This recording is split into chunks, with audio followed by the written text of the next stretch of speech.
le 3 juin 2022 qui nous renseignait sur sa position sur le projet alors qu'elle était encore candidate à la députation. Elle écrit « L'urgence est telle que la concertation qui s'impose à EDF est clairement biaisée.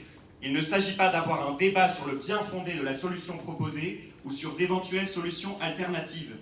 Il s'agit d'obtenir l'approbation rapide des habitants de La Hague et de faire avancer le projet dans les arcades administratives pour obtenir une autorisation à l'horizon 2027.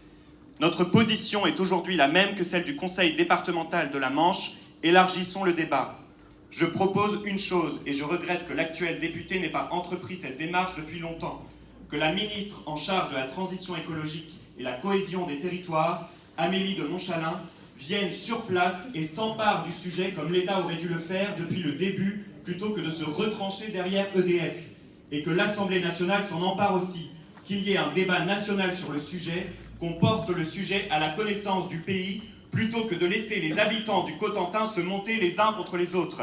De qui se moque-t-on ? De qui se moque-t-on ?